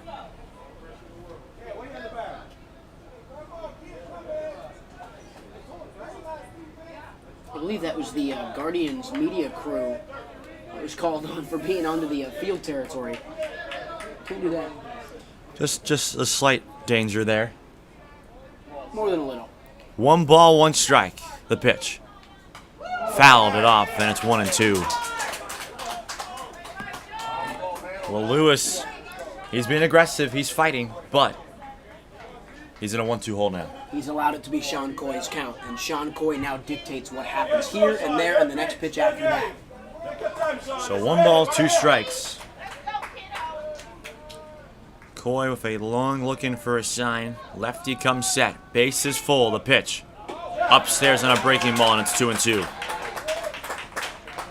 I don't mind that. It just didn't have enough drop on it. That was a good pitch. I think Lewis would have froze on it. It just was a couple more rotations away from being a great strike 3. 2 balls, 2 strikes. 1 away. Coy now trying to get a big second out. Outside corner. We go full. That pitch just missed the outer half. Not quite this. It's a more magnified situation than the last inning, but Coy got out of a jam last time. Let's see what he can do here. 3-2 with 1 away. No place to put Lewis. The pitch. Fouled it off. He's done a couple of those. Just fouling pitches off. He keeps staying alive. And Corey Douglas is now having a conversation with our home plate umpire. They're trying to claim that Coy balked.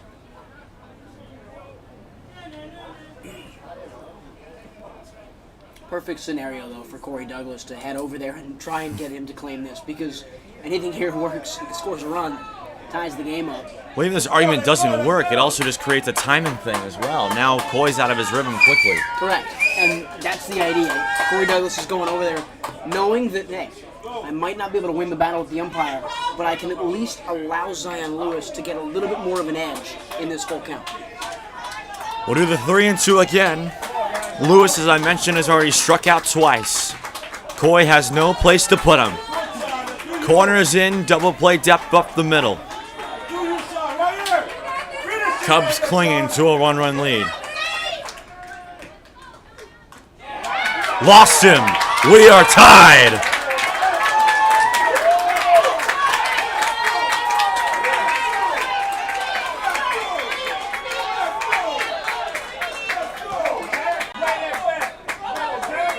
Treble of walks from Sean Coy, and all just like that. This is 2-2 ball game. What a 6th inning we've had. The Cubs coming in, taking the lead.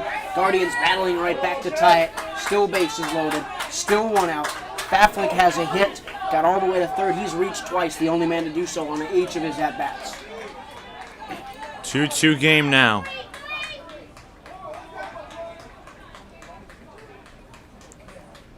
First pitch is a breaking piece that misses away. Faflick is one of just 2 Guardians players who are 2 for 2 today. Just him and Perrine.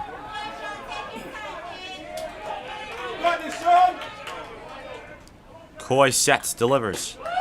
2 balls, no strikes.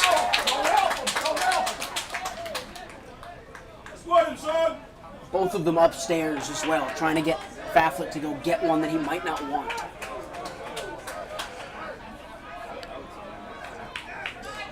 Once again, bases remain loaded. Still only 1 out here for the Cubs. That's a strike, and it's 2-1. He's battling. He may be losing a lot of those battles, but Coy is battling. Eventually, though, when you lose enough battles, it's not good enough anymore. He's lost 3-4 straight now at this point. He's a ball away from making it 5 straight. Misses upstairs with a fastball.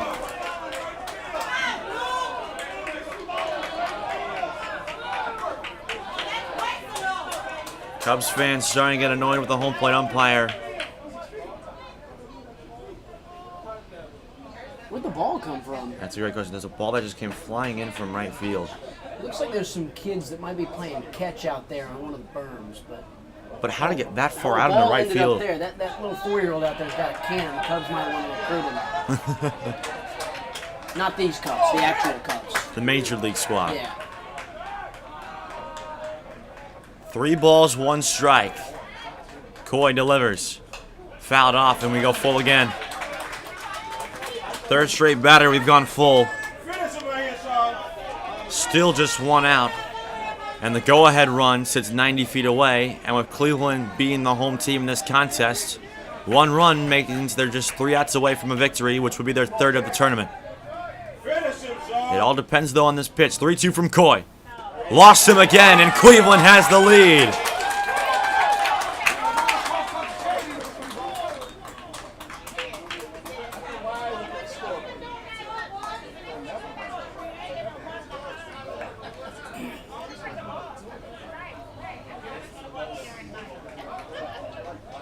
All 3 batters on the base path have been walked. Snyder, whose courtesy runner just scored as well, was walked. That's 4 straight base on balls that the Guardians have earned. It looks like Sean Coy. He's got to be done.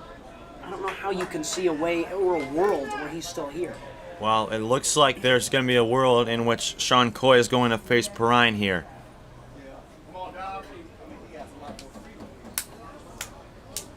I don't know what's going on here. Time is called.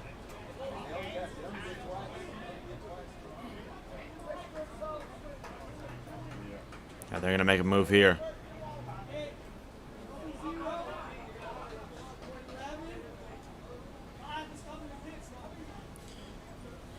So Peter Hernandez is going to come in for Sean Coy, but the new pitcher will be Richie Gomez. So Hernandez will go to short, and Gomez will go to the mound, and we'll go to a break. 3-2 Cleveland leads. Back in a moment here on the Windy City Sports Network.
Pedro Hernandez. Richie Gomez to the mound after playing short. Dominic Perrine. Dominic Perrine with 1 out and solo bases full. The first pitch is skipped in there. Cleveland already leads at 3-2 here in the bottom of the 6th, and now they're just 3 outs away from improving to 3-0 on the tournament. And then that'll make their next matchup with the 2-0 Cincinnati Reds RBI program that much more interesting and intriguing. 1-0. Grounded foul. And again, as it stands, Guardians trying to get to 3-0, which would make the second leg of their doubleheader a win and you're in game for the Guardians. If they lose, then they probably need to hope that, well, the Reds get bashed in their second leg of their doubleheader, because the Reds have 2 games coming up after this one. So it's kind of a moving day type feel on this Saturday. Reds get the doubleheader against the Guardians, and then they'll follow that up with a matchup against the Tigers, who currently sit at 0-3. So Cleveland's gonna win out essentially here, just based off numbers per se, but that one misses down low to make it 3-1. That pitch didn't miss by much, and it's been a strike most of the day, and Richie Gomez got excited. So 3 balls, 1 strike, still nowhere to put Perrine. Bases are full of Guardians. Ground ball. Gonzalez bobbles it in fair territory. Everybody's safe, and it's 4-2 Guardians. Wow.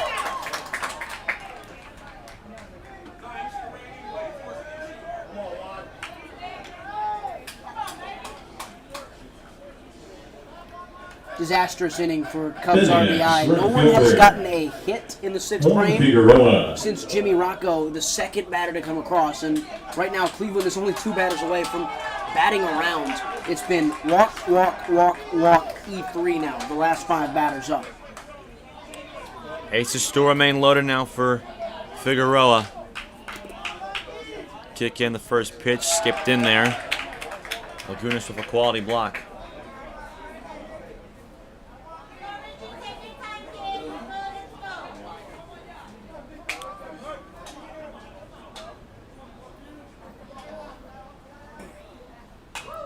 Fouled off. That one right there, that was the double play ball.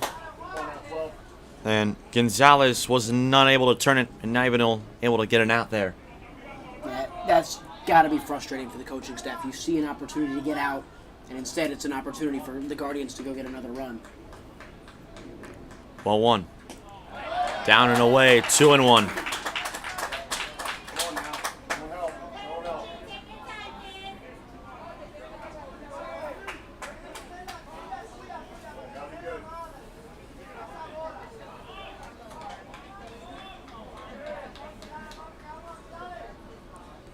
That ball's lining to right center.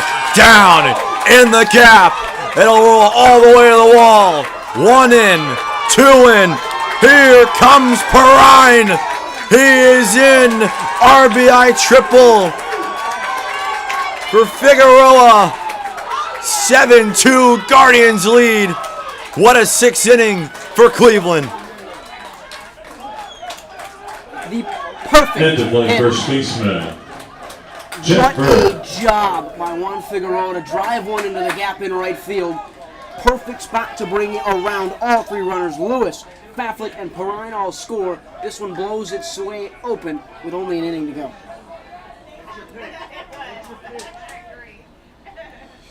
Burke becomes the 9th batter to come up. This is flaring to short left center. It drops in there for an extra base hit. 8-2 now. RBI double for Burke. And I wonder if they'll call that a hit or if they'll quote that down as an error as well. Either way, 8 runs across the board, Hitting 7 next, in the this frame catcher, of the 6th. Daniel for Tone. Cleveland.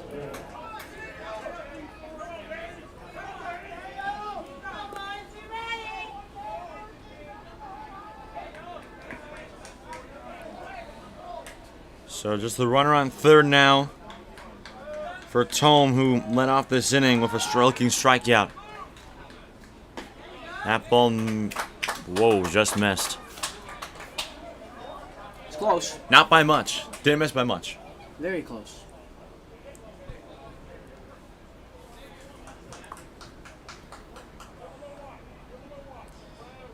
One ball, no strikes. The pitch. Upstairs, and it's 2-0.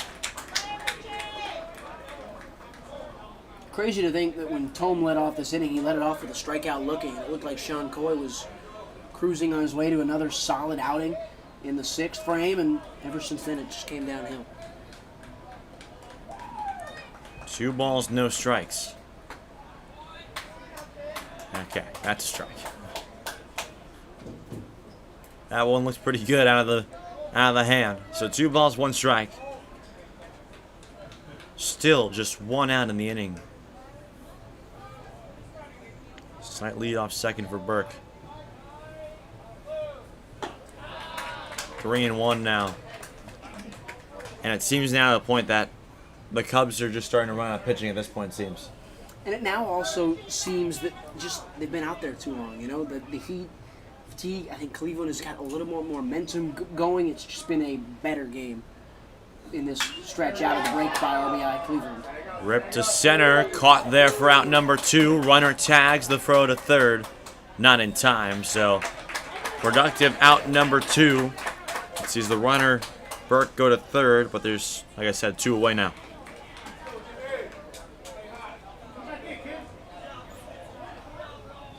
So here's Rocco again, who started this whole rally James Rocco. with a single, later came across to score.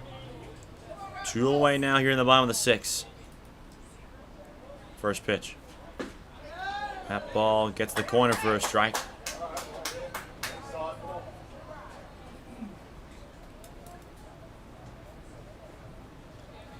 One ball, no strike. Gomez just trying to fight here and just minimize the damage now. That's already been done. He sends that straight back to even out the count.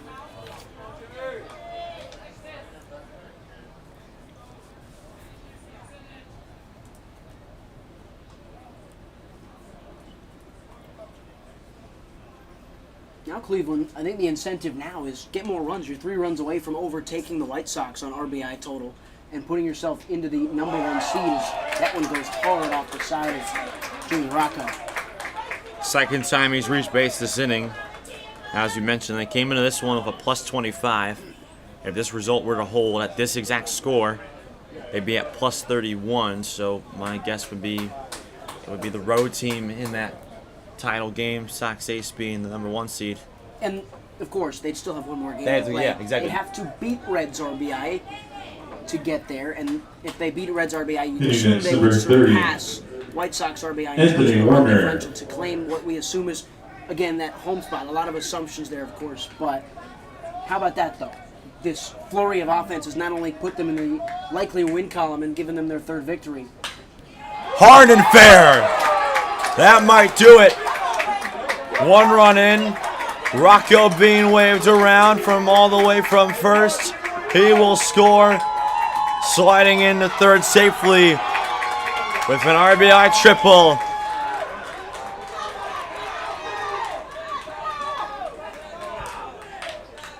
(10-2) Guardians. With 2 3-baggers in the 6th inning. Awesome stuff. It's an 8-run lead here in the 6th.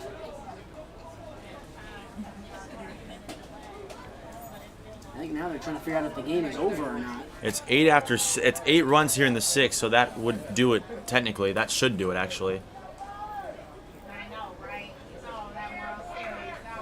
Coaching staff's getting together. It's 10-2. That should be it because we're in the bottom of the 6th. It's an 8-run lead.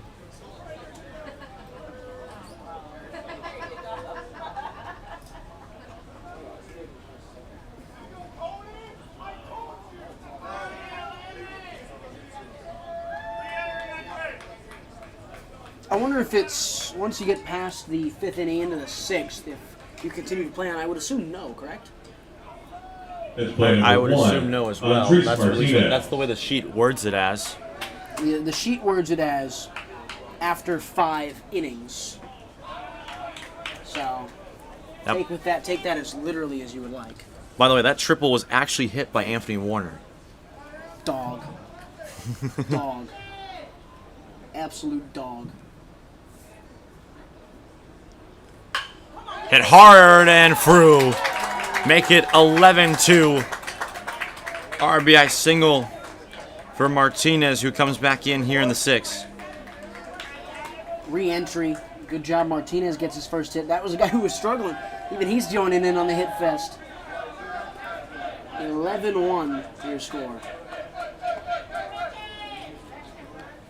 And now, once again, Center fielder, Zion Lewis. 9-run lead for the Guardians. First pitch to Zion Lewis is a strike.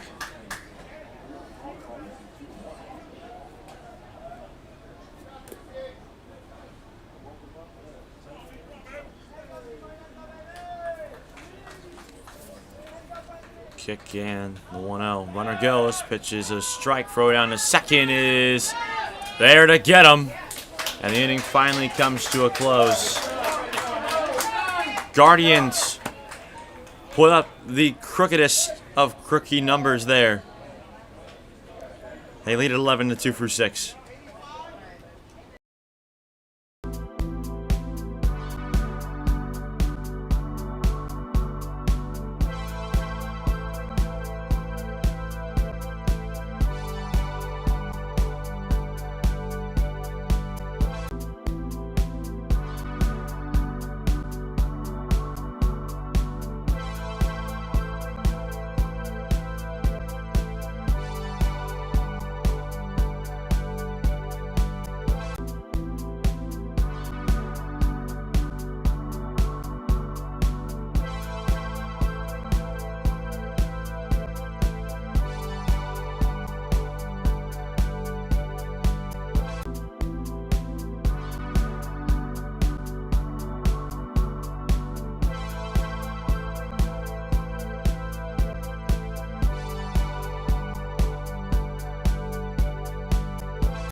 Leading off the Cubs 7, number 13.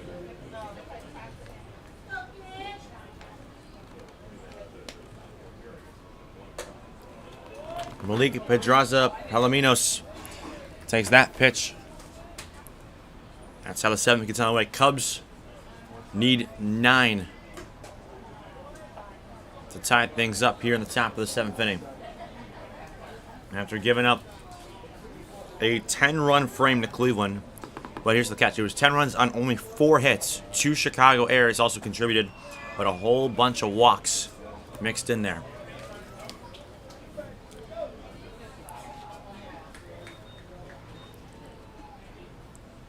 Reminder, our next matchup here on the Windy City Sports Network on the 18 baseball side is Reds versus Guardians, as Pedraza Palominos works the leadoff walk. Up next, the catcher, Nicholas Lagunas. So Lagunas, who's 0 for 2 now, steps up with the runner on first.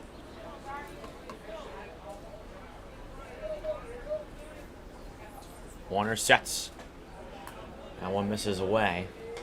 Or correction, it's a strike. Delayed call there from our home plate umpire.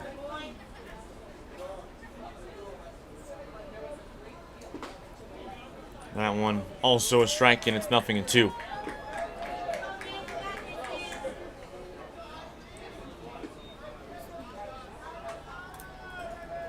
Warner sets. He'll check on the runner. Safe there.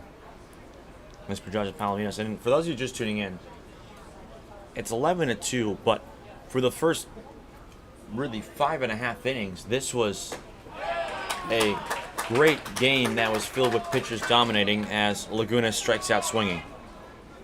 It was clean, and Warner was going to battle with Gonzalez, and then Sean Coy came in for the Cubs. Did a really good job, and then Sean Coy, boy, he just lost it in the 6th. That was that stretch of 4 straight walks after that single that he gave up. That's a looper down the third base line. It was just wasn't the cleanest, wasn't the prettiest, and that's what blew this game open. I think they kept showing Sean Coy out there a little too long after those early warning signs. That first mound meeting, hindsight 2020, you pull him. So you would have pulled him. You would have pulled him right there. Hindsight 2020, of course. Yeah. I think at the time you probably would have settled in. Pelican goes in an 0-2 hole quickly here. I think after the very next walk. So again, what happened was single Rocco, walk Snyder. They had the mound meeting before Andres Martinez's pinch hitter. After he walked that pinch hitter, then I would have pulled Sean Coy. He made it a little bit longer. I would have pulled the plug then. Clearly, Richie Gomez came in. I don't think they had another arm, and that's why they tried to let Sean ride it out. But outside of that, it was a messy one. It definitely was.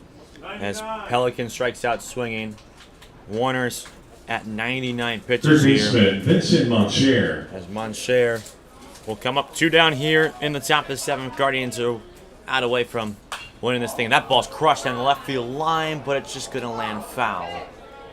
That ball was smoked, though. It would have landed short of the fence out there in left, but it just had a little bit too much turnover side to side on it. It was really well struck.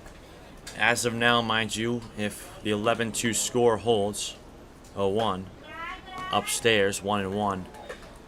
Guardians are 3-0 with a run differential of plus 34 with 1 game to play. White Sox ace are done. They're 4-0 with a run differential of plus 33. Tell you what, it's got to be nice for White Sox ace to be in at 4-0 and not having to worry about losing a game, and they just have to watch and see who wins that Reds-Guardians game. And then after that, even if Reds win that game to move to 3-0 and drop the Guardians to 3-1, the Reds have to win another game after that. So it just becomes this congested mess of who's going to win and who's going to make it to tomorrow to play the Sox. Exactly. Reds will play the Tigers. That game originally scheduled for 4:15, but everything got pushed back because of the multiple weather delays. 1 ball and 2 strikes here to Moncher. Got him swinging. That's the game, and Cleveland goes to 3-0. An impressive come-from-behind display in the 6th inning that saw the Guardians win it by a final of 11-2. Chicago Cubs 2. Anthony Warner, complete Cleveland game Guardians 11. before and after a lightning delay. That is as impressive as it gets, especially when you consider what he did on the stat sheet. 2 runs, like 4 or 5 hits, a phenomenal display of both patience, tenacity on the mound from Warner. He got his offense late. You knew it would come. They talked about this in the pregame. They want to wrap it on late. And even though it came not against the starter, Ladies against and the gentlemen, reliever at and this Sean time, we'd Coy, like to take a it still moment held true. to They still went out congratulate the the seniors on the and got Cubs runs RBI late and pushed All-Stars. this game beyond reach. Give it Third up game they've scored double for digits. Nicholas They've been Legunes, Sean Coy, So the Cubs tournament is done as they thank the seniors Dylan Hindley, for their time in the program. and Vincent Moncher. Cubs finished their weekend with a 1-3 record. Cleveland with 1 left to play, and it'll be the Battle of Ohio. So that's going to wrap us up here. Your final score, Cleveland 11, Chicago 2. For everyone here at the Windy City Sports Network, for Ryan Sykora, I've been Cavan Malayter, saying so long for now from Curtis Granderson Stadium. Reds and Guardians coming up in a little bit.